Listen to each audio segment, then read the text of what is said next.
जिसको पूछना है पूछिए। 7 निश्चय जो है आपका ही दिया हुआ है, नीतीश जी की सरकार में आपके उस समय एक बहुत बड़े माने रूप में, और आपने जो पूरा स्ट्रक्चर बना के दिया सरकार उसको जो है उस समय जो आपने बना के दिया, शायद वह स्ट्रक्चर को उसने लागू ही नहीं किया, या उस पूरे स्ट्रक्चर को नीतीश जी ने रद्दी के टोकरी में फेंक दिया। देखिए, 7 निश्चय नीतीश कुमार जी की सोच नहीं है, आपकी सोच, मेरी भी सोच नहीं है। 7 निश्चय बनाने के समय बिहार में 40,000 गांव में हमने सर्वे कराया था। मैं आपको उदाहरण के तौर पे बताऊं, नल जल योजना कैसे बनाई गई। जब गांव में हम लोग गए, सर्वे कराया, तो पता चला कि जो सरकारी चापाकल है वो सामाजिक आर्थिक तौर पर जो मजबूत आदमी है उसी के घर पर गड़ता है। तो मैंने ये बात उठाई कि भाई चापाकल गड़ाने से नहीं होगा, हर व्यक्ति को, चाहे वो किसी वर्ग का हो, किसी जाति धर्म का हो, उसको घर में नल से पानी पहुंचे। तो 7 निश्चय की जो जितनी योजना बनाई गई है, ये प्रशांत किशोर और नीतीश कुमार की सोच नहीं है, ये जनता ने बताया था। जनता ने उस समय बताया था कि जल निकासी बिहार के लोगों के नजर में सबसे बड़ी समस्या उस समय थी। और जब हम लोगों ने आंकड़ों में देखा तो करीब करीब 1/4 FIR बिहार में वो जल निकासी से जुड़े हुए लड़ाई झगड़े के मुद्दे से जुड़ा हुआ था। 7 निश्चय बना, उसकी शुरुआत हुई, उसको करने के लिए बिहार विकास मिशन की परिकल्पना भी मैंने कराई, उसको शुरू भी किया गया। लेकिन दुखद बात यह है कि जब मैं यहाँ से चला गया और नीतीश कुमार जी ने 17 में पलटी मारी और महागठबंधन को छोड़कर भाजपा के साथ आ गए, तो 7 निश्चय पूरी तरीके से ठंडे बस्ते में डाल दिया गया। फिर वही सामान्य योजनाओं की तरह इस योजना को बना दिया गया। अगर 7 निश्चय के काम को 4 जो मैंने आपको गिनाया, अगर ये 4 काम को आपने कर दिया होता, और उस समय इन योजनाओं को करने के लिए मैं आपको बजट भी बता रहा हूँ, हर बजट को भी तय किया गया था कि अगर बिहार के हर घर से पानी के निकासी की व्यवस्था बना दी गई होती, गांव में नाले को बनाकर पानी को बाहर निकाल दिया गया होता, तो आज गांव की शकल सूरत अलग दिखती। अगर बिहार में हर घर में नल से पानी पहुंच गया होता, तो आज जो देश के स्तर पर नल के पानी की पेयजल की योजना चल रही है, बिहार पहला राज्य होता कि 100% घरों में नल से पानी पहुंचता। अगर बिहार में स्टूडेंट क्रेडिट कार्ड को लागू कर दिया गया होता, तो किसी भी परिवार को 12वीं के बाद अपने बच्चे को पढ़ाने के लिए जेब से पैसा खर्च नहीं करना पड़ता। अगर बेरोजगार युवाओं को भत्ता सरकार दे दिया होता सरकार ने, तो बहुत बड़े स्तर पर माइग्रेशन नहीं होता। तो ये काम नहीं किया, और यही वजह है कि नीतीश कुमार से विरोध का मेरा एक वजह भी ये है कि जो योजना उस समय बनाई गई उसको करने के लिए नीतीश कुमार जी ने कोई भी सीरियसनेस शुरुआती 1-2 साल के बाद नहीं दी।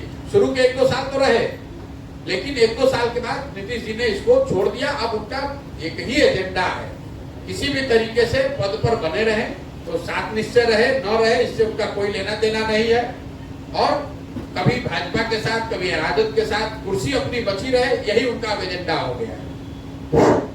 प्रशांत किशोर जी जन स्वराज यात्रा पर निकले हैं, इनके साथ बहुत बड़ा काफिला निकल रहा है। आज जगह जगह आपका जो बैनर टंगा हुआ उस पर देखने को मिला PK फॉर CM जय बिहार। तो क्या CM पर नहीं, मेरे भाई ऐसा है, देखिए आप जो हमने व्यवस्था यहाँ बनाई है, जो हमारे कंट्रोल में है, आप इसमें कहीं पर भी मेरा एक फोटो भी दिखा दीजिए। PK फॉर CM तो बहुत बड़ी बात है। हमने ना कोई दल बनाया है, ना हम उस दल के नेता हैं, ना हम अपना कहीं तस्वीर लगाते हैं। ये एक अभियान है जो मैं समझता हूं कि बिहार की सारी समस्याओं के मूल में एक समस्या है कि बिहार के लोग अपनी समस्याओं पर वोट नहीं करते। तो जन सुराज की का जो उद्देश्य है वो सिर्फ और सिर्फ ये बताना है लोगों को कि भाई जो आपकी समस्या है, आपके बच्चों के भविष्य से जुड़ी हुई जो बात है, कृपा करके आप उस पर वोट दीजिए। जिसको वोट देना है दीजिए, हमको उससे मतलब नहीं है, लेकिन वोट आप बच्चों के पढ़ाई के लिए दीजिए, रोजगार के लिए दीजिए। सिर्फ बात करते रहने से, मैंने अभी आपको गिनाया इतनी समस्या, हम तो आज देख रहे हैं तो समझ रहे हैं, आप में से बैठा हुआ कौन आदमी जो समस्या नहीं जानता है, और आप और हम तो जान रहे हैं, इस पर चर्चा कर रहे हैं। जो लोग इसको भोग रहे हैं वो तो रोज इसको फेस कर रहे हैं, लेकिन वही व्यक्ति जब वोट करने जाता है तो इन समस्याओं के बारे में भूल जाता है और वो वोट करता है जाति के नाम पर, धर्म के नाम पर, मोदी जी का चेहरा देखकर, लालू जी के डर से भाजपा को, भाजपा के डर से लालू जी को। वो कभी अपने बच्चों के लिए वोट नहीं करता है और यही बिहार की सबसे बड़ी समस्या है मेरी समझ से। और इसीलिए मैं ये प्रयास कर रहा हूँ कि गांव-गांव जाऊं, लोगों को समझाऊं, और लोग अगर समझेंगे तो नई व्यवस्था बनेगी, लोग नहीं समझेंगे तो इसको कोई सुधार नहीं सकता है। आप चाहे जिसको जिताइए, जिसको हराइए, चाहे जितनी मेहनत कीजिए, जब तक लोग अपने अधिकारों के प्रति, अपने बच्चों के भविष्य के प्रति सजग नहीं होंगे, तब तक बिहार को कोई नहीं सुधार सकता है। प्रशांत जी, आगे पार्टी भविष्य में तो बनाएंगे? मेरे भाई, 2 मई 2021 को जब ये अभियान शुरू हुआ, उसी दिन कहा, ये कोई सवाल ही नहीं कि जिस दिन ये पूरी व्यवस्था ही मैं इसलिए कर रहा हूँ कि बिहार में एक नई राजनीतिक व्यवस्था बने, जिसमें दल बने, एक ऐसा दल जो प्रशांत किशोर का न हो, किसी व्यक्ति, किसी जाति, किसी परिवार का न हो, वो बिहार के लोगों के द्वारा बनाया गया हो। तो जिन लोगों को बिहार में दल बनाना है, उनको तो जाकर ढूंढ के निकालना पड़ेगा, उनको जाकर बताना पड़ेगा कि इसकी परिकल्पना क्या है, कैसे वो इससे जुड़ सकते हैं, कैसे बिहार को जुड़कर बदल सकते हैं। वही काम मैं कर रहा हूँ।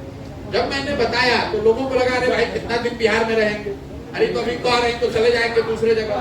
आप देख रहे हैं कि देश में लोकसभा का चुनाव है, मैं कहीं नहीं जाता हूँ। मैंने उस काम को 2021 में छोड़ दिया, और मैं वो व्यक्ति नहीं हूँ कि काम लेने के बाद फिर दोबारा सोचूं। एक बार मैंने ये सोच लिया कि मुझे ये काम करना है, तो चाहे 10 वर्ष लगे कि 20 वर्ष, किए बगैर मानूंगा नहीं। और आप देख रहे हैं, होली, दशहरा, दिवाली में एक दिन भी घर नहीं जाता हूँ, यहीं रहता हूँ। और आगे इसको करने में चाहे 2 वर्ष लगे कि 5 वर्ष, मेरे लिए पदयात्रा कोई किलोमीटर का मायना नहीं है कि कितना किलोमीटर चलना है। इस पदयात्रा में हम आपको ये नहीं बता रहे कि हम कितना किलोमीटर चल रहे हैं, हम आपको ये नहीं बता रहे कि कितने दिन में कर लेंगे। मेरा बस एक ही प्रयोजन है कि पूरे बिहार को सुधारने के लिए, लोगों को के जज्बे को झकझोरने के लिए, चेतना को जगाने के लिए मैं खुद पैदल चल के जाऊं, उनको बताऊं कि भाई आप अपने और अपने बच्चों के लिए खड़े होइए, ये व्यवस्था बनाइए। और जो काम मैं पहले करता था, मैं लोगों को, नेताओं को सलाह देता था कि भाई आप चुनाव कैसे जीतिएगा, कैसे संगठन बनाइएगा, वही काम हम आज भी कर रहे हैं। वो काम मैं दलों के लिए नहीं, नेताओं के लिए नहीं, बिहार की जनता के लिए कर रहे हैं। अगर आप पत्रकार हैं, अध्यापक हैं, राजनेता हैं, समाज सेवी हैं, आप चाहते हैं कि बिहार में नया विकल्प बने, और आपको लगता है कि आप में वो क्षमता है, आपको थोड़ी मदद चाहिए, तो हम आपको मदद कर रहे हैं। आप आइए, जुड़िए, नई व्यवस्था बनाइए। आखिर अगर बिहार को सुधारना है तो बिहार के लोगों को ही प्रयास करना पड़ेगा। पंजाब से आदमी आकर बिहार को सुधारेगा नहीं। और ये कहते रहने से कि क्या करें, विकल्प ही नहीं है। अगर विकल्प नहीं है तो विकल्प बनाना पड़ेगा। लोग विकल्प क्यों नहीं बनाते? लोग विकल्प इसलिए नहीं बना रहे हैं कि आप समझते हैं कि हमारे पास साधन नहीं, हमारे पास व्यवस्था नहीं है, हमको राजनीतिक चुनाव की समझ नहीं है। तो जन सुराज वही अभियान है जिसमें हम आपको बता रहे हैं कि आप व्यवस्था की, पैसे की, संसाधन की, चुनाव जीतने की चिंता छोड़िए, वो चिंता हम पर, जन सुराज पर छोड़िए। आप अपने बच्चे के लिए, अपने अधिकार के लिए, बिहार को सुधारने की अपनी भावना के लिए खड़े होइए। अगर सब लोग खड़ा होगा तो सुधार होगा। हमारी भूमिका नेता की नहीं है, हम इसके कुम्हार हैं। घड़ा जो है वो तो मिट्टी और चाक से बनता है। आप कितने हुनरमंद कुम्हार हो, अगर आपके पास सही मिट्टी और चाक न हो तो आप घड़ा बना सकते हैं। तो मेरी भूमिका कुम्हार की है। मैं वो मिट्टी और चाक बिहार की समाज से ढूंढ कर निकाल रहा हूँ, जिसको मैं थोड़ा सा सहारा दूं तो अपनी ताकत से खड़ा हो और सुंदर और बेहतर व्यवस्था बिहार में बनाया जा सके।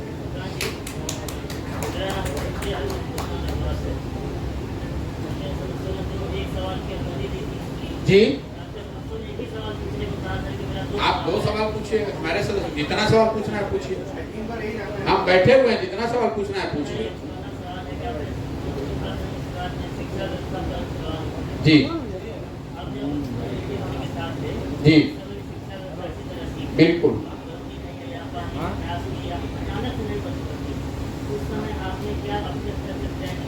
बिल्कुल। पहले बिहार कर लीजिए, फिर गठबंधन पर आते हैं। पहले शिक्षा वाला, चूंकि आपने सवाल उठाया, सिर्फ शिक्षा को लेकर ही नहीं, जितनी भी बातें हमने उठाई, आप ये कह सकते हैं, आपका सवाल ये होना चाहिए कि भाई जब आप नीतीश कुमार के साथ थे तो ये कमी आपको नहीं दिख रही थी? बिल्कुल दिख रही थी। और इसीलिए उनके साथ लगे, क्योंकि 2005 से लेकर 2012-13 का एक दौर था जिसमें बिहार में सुधार होता हम जैसे लोगों को दिखा। मैं ना नेता हूँ, ना कभी मेरा राजनीति से मेरा कोई सरोकार रहा। हमको काम की कोई कमी नहीं है, हम पूरे देश में घूमकर काम कर सकते थे।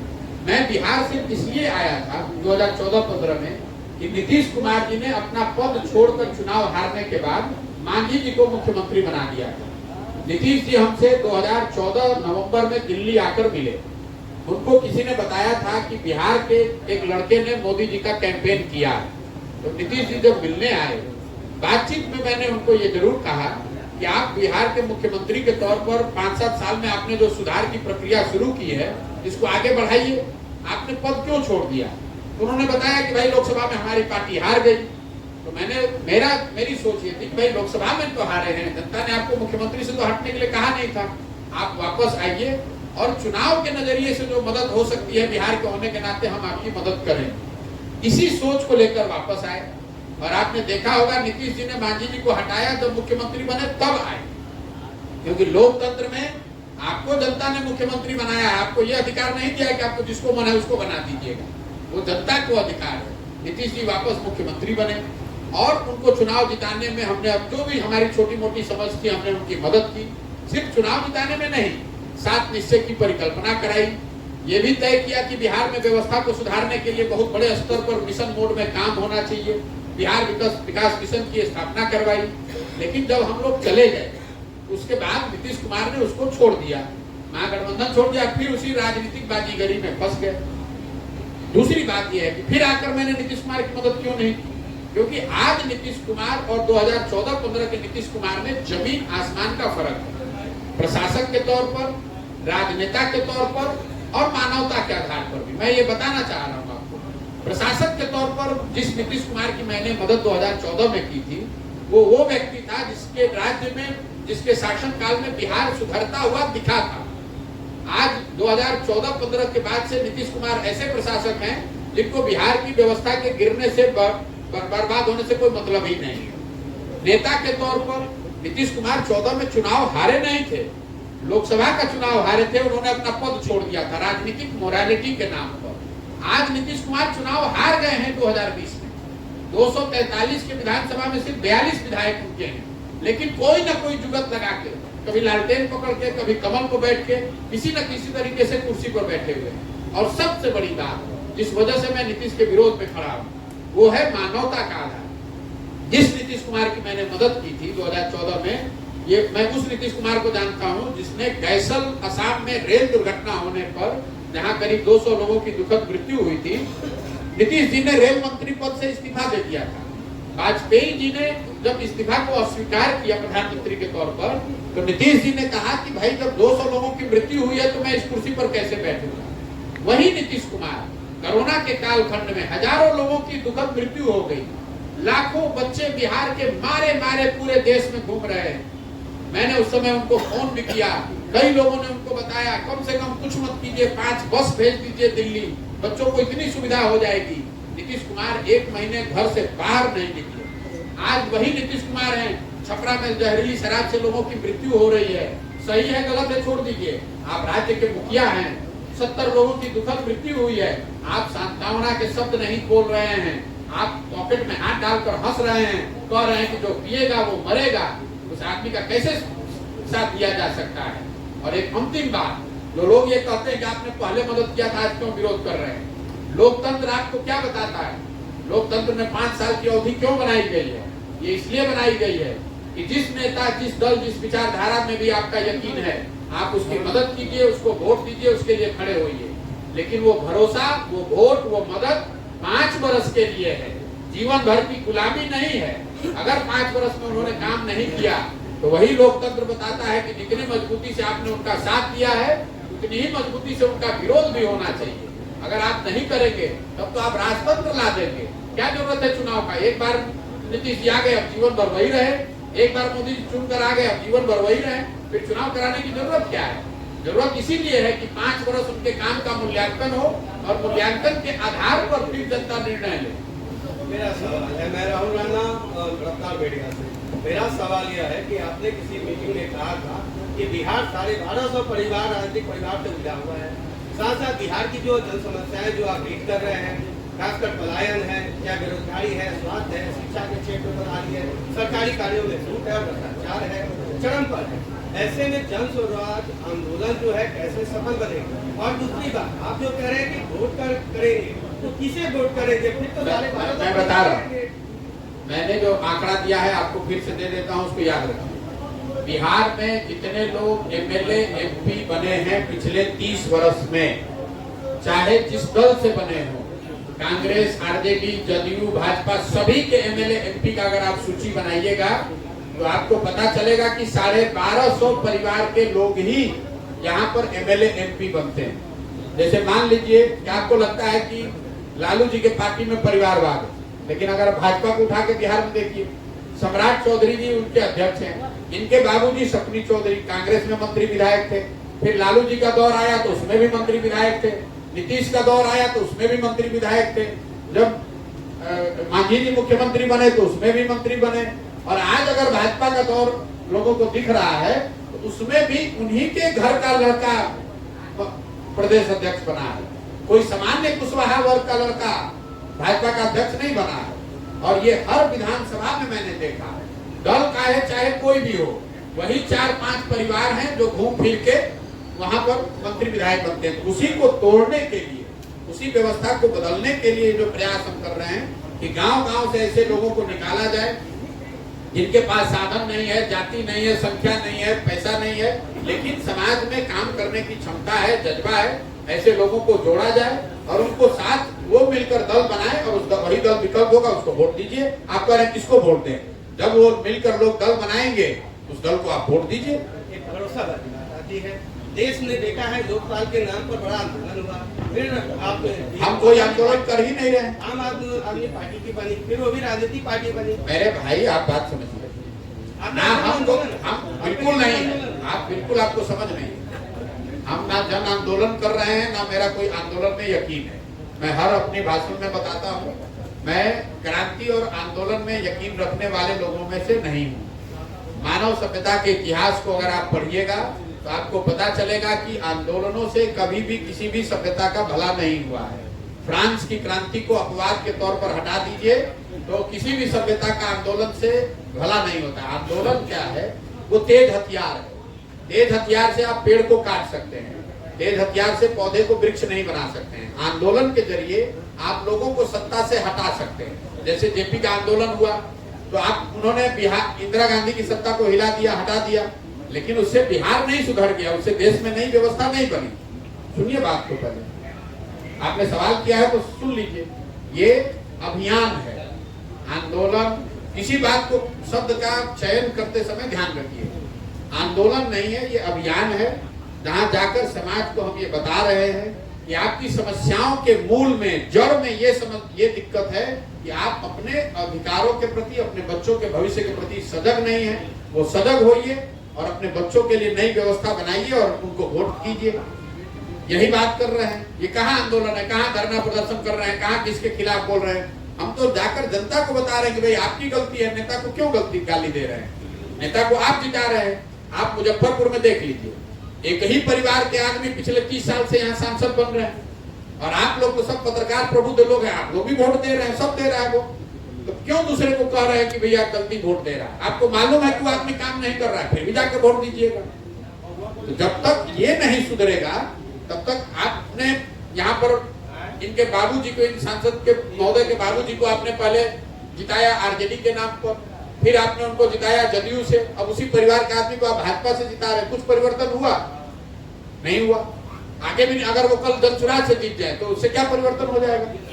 यही बात तो आपको बता रहा हूँ। जब तक समाज नहीं जगेगा तो कोई किसी सिंबल से जीत जाने से क्या है? जब जिसका हवा रहेगा वो जीत जाएगा। प्रशांत की एक अभी चर्चा चल रही वन नेशन वन इलेक्शन, जी, आपकी क्या प्रतिक्रिया? मेरी प्रतिक्रिया ये है कि अगर सही नियत से इस चीज को किया जाए और एक ट्रांजिशन का फेज हो 4 साल 5 साल का, ताकि सबको उस व्यवस्था में आने के लिए एक समुचित समय मिले, तो ये देश के हित में है। ऐसा इसलिए कि सबसे पहले तो ये देश में पहले लागू था 17-18 साल तक। दूसरा, भारत जैसे बड़े देश में, मैं खुद इलेक्शन से जुड़ा रहा हूँ, हर साल 25% भारत का हिस्सा करीब करीब वोट करता है। तो पूरे टाइम सरकार चलाने वाले लोग जो है वो इसी चक्र में फंसे रहते हैं, आज यहाँ इलेक्शन, आज वहाँ इलेक्शन। अगर इसको एक बार या 2 बार में किया जाए तो ज्यादा बेहतर होगा, उससे खर्च भी बचेगा और जवाबदेही भी बचेगी। जनता को भी एक बार ही निर्णय लेना होगा। अब लेकिन चूंकि ये व्यवस्था 67 के बाद से करीब 50 वर्षों से बन गई है, इसको ओवरनाइट अगर आप ट्रांजिशन करेंगे तो उसमें दिक्कत आ सकती है। तो अभी सरकार शायद बिल ला रही है, जैसा आप मीडिया बंधु बता रहे हैं, बिल को आने दीजिए। अगर सरकार की नियत सही में ठीक है तो इस चीज को होना चाहिए, होने से देश को फायदा है। लेकिन मैं फिर इस पे एक क्वेश्चन जरूर डालूंगा। मान लीजिए कि आप अपराध आतंकवाद निरोधक कोई कानून लाते हैं, तो कानून लाना तो अच्छी बात है, आतंकवाद रुकना चाहिए, उसके खिलाफ कार्रवाई होनी चाहिए। लेकिन उस कानून का उपयोग अगर आप किसी वर्ग विशेष या समाज विशेष को प्रताड़ित करने के लिए करते हैं तो उसका तो इसलिए वो जस्टिफाइड नहीं है। तो किस नियत से सरकार ला रही है और कितने साफगोई से, ईमानदारी से इसको लागू कर रहे हैं, इस पर निर्भर करता है। लेकिन मूलतः इलेक्शन हर रोज ना हो, हर साल ना होकर अगर एक बार में या 2 बार में होंगे तो उससे देश का, समाज का आर्थिक, सामाजिक, राजनीतिक फायदा है।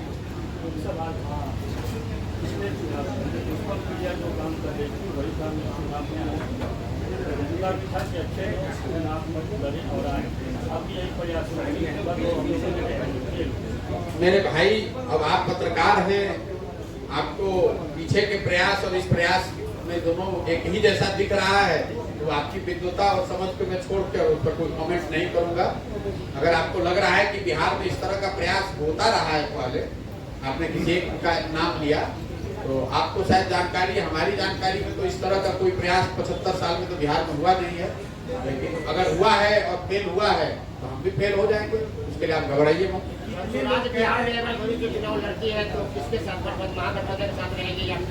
जनता के साथ गठबंधन बना हुआ है, आप चिंता महागठबंधन का मत कीजिए।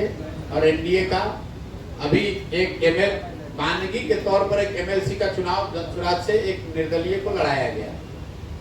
एमएलसी का चुनाव शिक्षकों का लड़ाया गया, भाजपा को वहां 450 मत आया है और महागठबंधन को 3000, और जो जनता का उम्मीदवार था जनसुराज समर्थित, उसको 4000 वोट आया, वो एमएलसी जीता है।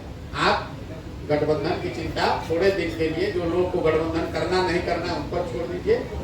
जनता का गठबंधन है, एक बार जनता खड़ी हो गई तो ना एनडीए की गठबंधन की जरूरत है ना महागठबंधन की जरूरत है। हमको क्या लगना है, आप ज्यादा आपको समझ है स्पेस है कि नहीं है। पार्टी बनाते हैं, सरकार में बनाएंगे, किसके साथ, क्या जरूरत है किसी के साथ आप बाकी आप पहले मान के चले हुए हैं कि भैया किसी के साथ ही चलेंगे, ये आपकी समझ है।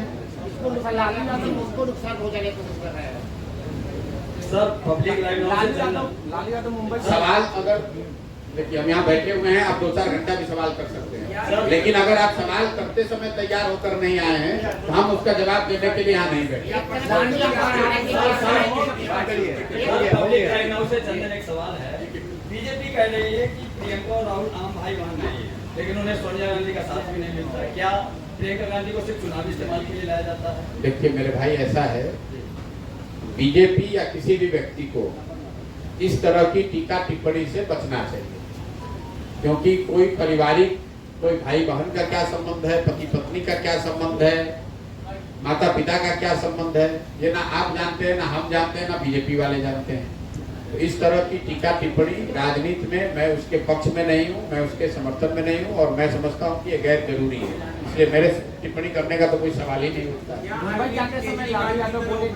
प्रशांत किशोर बिहार में जिस तरह से अरविंद केजरीवाल दिल्ली में, भैया ये जो प्रयास है ये आम आदमी पार्टी और अरविंद केजरीवाल से प्रेरित नहीं। ये जो मेरा प्रयास है जनसुराज का, ये आजादी से पहले जो कांग्रेस थी, महात्मा गांधी के नेतृत्व में जो कांग्रेस चली, ये उस तरह की व्यवस्था को पुनर्जीवित करने का अभियान है। एक चीज है, अभी मुंबई जाते टाइम बोले कि नरेंद्र मोदी का धरती पकड़ने जा रहे हैं, क्या अरे भाई, ये सालिकता के लिए बिहार कब जाना जाता है? बिहार में पत्रकार और नेता दोनों ही, ना आपको भाषा का संयम पसंद है, ना आप उसको कभी फॉलो करते हैं। बिहार में तो दिक्कत यही है कि जिस व्यक्ति को भाषा का, विषय का ज्ञान नहीं हो, उसी को आप लोग जमीनी नेता बताते हैं। जो नेता शर्ट के ऊपर गंजी पहने वो आपके समझ से धरातल का नेता है, जिसको बोलने की समझ ना हो, जिसको भाषा का ज्ञान ना हो, जिसको विषय का की समझ ना हो, उसको आप लोग बताते हैं कि यही आदमी बिहार में सफल होगा। और अगर कोई सही पढ़ा लिखा आदमी सामने आ जाए तो आप लोग बैठ के टीका टिप्पणी करेंगे कि तो बिहार में नहीं चलेंगे। तो अब आप देखिए क्या होता है।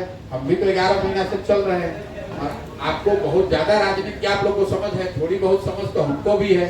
हम तो ऐसा नहीं देख रहे हैं कि जो आप बता रहे हैं कि जनता कह रही है कि नहीं भैया जब तक आप महागठबंधन में नहीं रहिएगा आपके साथ नहीं रहेंगे। या जनता हमको तो ये कहते नहीं मिल रही है कि हमको एनडीए ही चाहिए कि महागठबंधन चाहिए। इसके उलट जनता तो ये कह रही कि भैया हमको कुछ नया चाहिए। वो भले जनसुराज में चाहिए नहीं चाहिए वो अलग बात है, लेकिन ये बात तो हर घर में लोग कह रहे हैं कि बिहार में भैया कुछ नया होना चाहिए। आप पत्रकारिता कर रहे हैं, अगर इतनी भी आपको समझ नहीं है तो आप अपने जमीन से कटे हुए आप सवाल क्या कीजिए। प्रशांत जी हो गया, बंद करिए वो। सर ये जानना चाहेंगे कि यदि आप पदयात्रा समाप्त होने के बाद, क्योंकि प्रेस आपका है बिहार में लोग आपको पहचानते हैं, तो यदि सीएम कैंडिडेट होना हो तो अरे मेरे भाई अभी पदयात्रा खत्म होने में 2 बरस बाकी है। सुनिए, पदयात्रा खत्म होने में अभी कितना महीना बाकी है हमको खुद नहीं मालूम है। हमने सोचा था कि इसको 1-1.5 साल में कर लेंगे, अभी 1 साल में हम 9 ही जिला कर पाए हैं। तो मुझे यही नहीं मालूम है कि पदयात्रा कब खत्म होगी। दूसरा, जब पदयात्रा खत्म होगी तो जो लोग भी इस विचारधारा से जुड़ रहे हैं वो मिलकर तय करेंगे कि आगे इसका स्वरूप क्या होगा, पार्टी बनेगी नहीं बनेगी, लड़ेंगे नहीं लड़ेंगे, कौन नेता होगा कौन फेस होगा। जो 1 लाख लोग मिलकर इसको बनाएंगे उनको इतनी समझ नहीं होगी कि इसको कैसे आगे बनाना चलाना है। उनको निर्णय लेने दीजिए, आप इसको घबराइए नहीं, आराम से। हमको जब घबराहट नहीं, हमसे ज्यादा पत्रकारों को घबराहट नहीं। बहुत बहुत धन्यवाद। प्रशांत जी